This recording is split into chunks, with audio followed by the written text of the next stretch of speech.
Today I've got two brand new vehicles to show you. So first of all, we've got the 2019 Kia Stinger GT2. I'm really excited to show this to you guys. I'm gonna give you a quick look, kind of run through the interior, the powertrain, the legroom, all that good stuff. But first, let's see what Dave from Everyman Driver is looking at.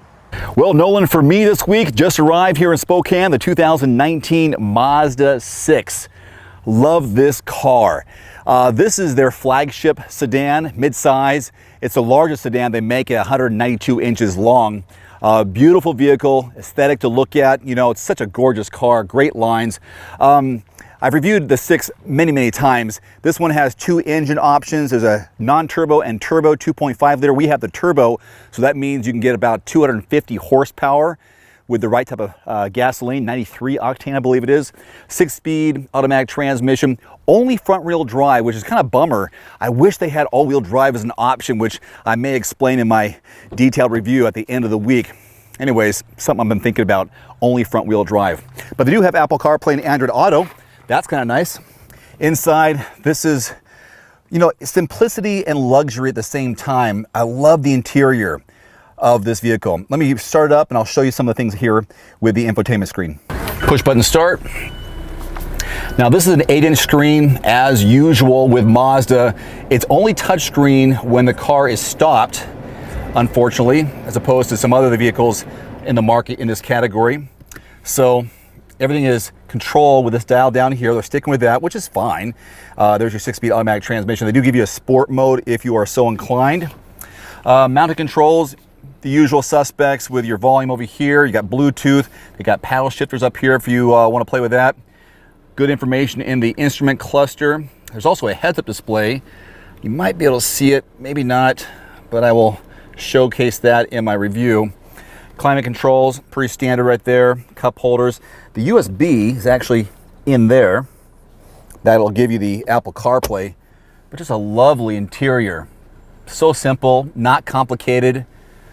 This still protrudes. Oh, one thing that's new, usually they'd have this little flip up for the heads-up display, not there this year. Also, some other things I'm learning about, they got rid of the 6-speed manual, kind of a bummer. Now, I just got this, but the position here where the driver's seat is where I was sitting. I'm 5'11", and there's the legroom behind the driver's seat. Hey, it's a long car, mid-size, they give you plenty of room. Someone my size, just put yourself in my shoes, you kind of get the idea. They got 4 grab handles throughout the car. We've got this nice little sunroof. This comes in 5 trim levels. I know it does. I know we have the top trim level because as press people, we usually get the top one so we can showcase all their bells and whistles. So I think it's called the Signature. Yes, it is called the Signature. Fold down armrest, cup holders, plus climate controls. You can heat the seats with this vehicle. Pop up here. 2 USB ports. That's smart. It's kind of funny. There was a Lexus that I had recently. They didn't have any USBs in the back for a luxury vehicle. Kind of surprising. And also the child latch seat options. So you have a car seat. They are family friendly. All right, let me show you real quickly here the cargo. So a button underneath here. There's also one of the key fob. Do I have the key fob? I do. Got the key fob right here. So lock, unlock, hold for the trunk, and also a hold for the panic. Anyways, this is under 15 cubic feet, but Mazda has these pull tabs here. You pull them, that's a 60-40 split right there. You can push those flat to give yourself some room for some longer items. I'll probably demo that in my drive and review as well at the end of my week. So you can get into a Mazda 6 for, I think it's under 24 grand. Ours right here is at $35,000. I'm gonna have my full drive and review linked in the description below. You'll find it on the Everyman Driver YouTube channel. So that's what I'm working on this week. Nolan, back to you. Awesome, thank you for that, Dave. I am definitely looking forward to that. So let's start things out by looking under the hood. And this is where a lot of the magic happens with this Kia Stinger, especially this GT2 model. We've got the 3.3 liter twin turbocharged V6, 365 horsepower, 376 pound-feet of torque. So really nice and powerful, 17 mpgs in the city, 25 on the highway. And that is paired with an 8-speed regular torque converted automatic, and you can go from 0 to 60 in 4.7 seconds. Now hopping in here, this does have this smart key system, of course, and check this out. Check out these red leather seats. These things are really nice. They're also really comfortable. They've got like 16-way power adjustment, including the torso. Definitely really nice. All right, and sitting inside of here, I've still got decent headroom. I don't have the seat all the way down or all the way up, but 5'9", not too bad for a sport car. And the guy that dropped us off was way taller than me, and he fit in here just fine. And we've got push button start. Got the nice display up there, even a head-up display right up above. And Kia gives us a nice steering wheel. There are some paddle shifters on here as well, flat bottom steering wheel. The center display has quite a bit of information as well, and I'll go through more of that in the full detailed review, but kind of a quick look. You got a trip computer. You've even got settings you can change, the gauges, where you can like see your performance driving, which is pretty cool if you ask me. And 8-inch screen right here. I was expecting maybe something a little bit bigger, but there's still a lot that you can do on here.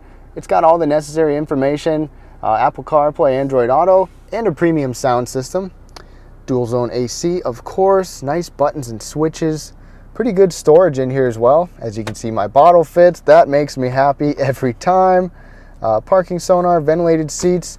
Check this out, the surround view camera. So let me put it in drive. We've got this camera, which is really nice. And you can scroll through different scenes right here. And you can see next to the car. So all of that, that's definitely pretty cool. Something I really like. Good storage in there as well. And overall, just a really nice interior. I'm really happy with this. Now, getting into the back seat of some fastback looking cars can sometimes be a hassle, but it's really not too bad in here with the Kia Stinger. And even though my hair is touching my actual head, well, wait a minute. So I can sit here without my head like pushing into the ceiling, but my hair is definitely touching. Although I'm 5'9", and you know, smaller people can probably fit in here just fine. And with that aside, I've still got pretty good knee space right here. I've got decent foot space, not a ton, but enough. And then we've got AC vents, a couple power ports, definitely a 4-passenger configuration instead of a 5. And then we've got this center folding armrest. So all you passengers are definitely good to go back here. Now the cargo space for this Kia Stinger is seriously king. And it's got a cool feature, probably like you've seen on some other Hyundai Kia vehicles, but when you get close enough, and I got the car running, so it's not gonna do it, but you got the key fob on you, this will actually lift up, which is pretty cool, without you doing anything. You don't even have to kick or anything, you just stand there. But we can still open it with a little lift right there, and it is power on the way up. And like I said, this is seriously like the king with cargo space. So it's a little bit of a different layout because of the lift gate design, the fastback design, but we got 23 cubic feet, and I've got some decent stuff in here. It can eat up some space, but still, according to the numbers, this has a lot of space. And those seats can also 60/40 fold. So some of my final thoughts with this Kia Stinger GT2 is that it is seriously a no sacrifice everyday sports sedan. It's practical, it's spacious, it's fast, it's fun, it's comfortable, it looks good. I mean, this car is seriously a complete package. And this one's priced at about $51,800. So this is the top trim. We've got a lot of stuff on here, a lot of features. And even the outside is sharp. We've got some big Brembo brakes. We've got some air vents. You've got a sick paint coat, ceramic silver paint. And let me tell you, this is just a really nice car. And it's not just performance oriented like some of you might have thought. There is so much more to this car. So if you want to see the full detailed review and test drive of this car, head to the description below.